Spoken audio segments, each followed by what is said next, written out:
Les modes et les temps. So basically when you translate it that directly, we're talking about moods and tenses. So basically like in English, if you want to use a verb, and normally when you will use a verb, you will have to basically decide whether you are using a certain mood and also whether you are using a certain tense for this verb, just because the moods and the tenses will be used in specific context or situations. Okay, so let's see now les modes. Okay, and basically in French we've got the first one that you will use and the first one that we will see together in the coming lessons will be l'indicatif. Okay, and l'indicatif is used to express the reality, so what is really happening. Then we'll have le conditionnel. Okay, so basically like in English we will use it to express what we call l'éventualité, something that might happen. Okay, and then we'll have this imperative form as well, so imperative mood, sorry, just to express l'ordre, the order, or then le conseil, advice.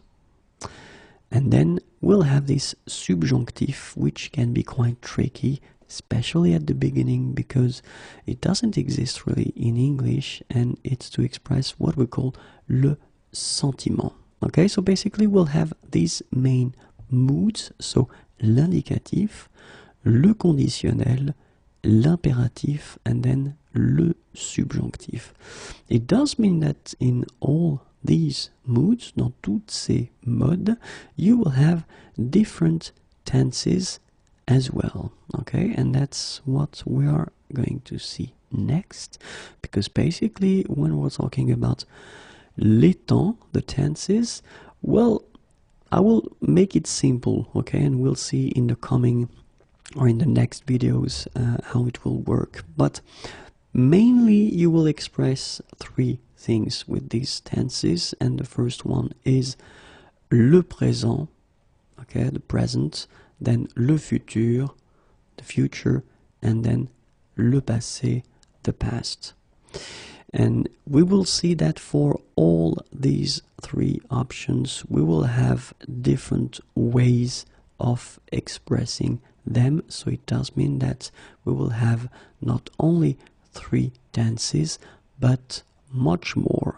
Okay, no stress about that, don't worry, we'll do it little by little. So but just to keep in mind that when we're talking about the tenses, well, we express normally le présent, le futur, and then le passé. Okay, so keep in mind that we've got les modes. Okay, so le mode, and you get to decide what mode or what mood, sorry, you will have to use: indicatif, conditionnel, impératif, or then subjonctif. And the second thing that you will have to choose is the correct tense, le temps, and then it's présent, futur, and passé. And keep in mind that, as I said, we've got quite many tenses, but we'll see that a bit later.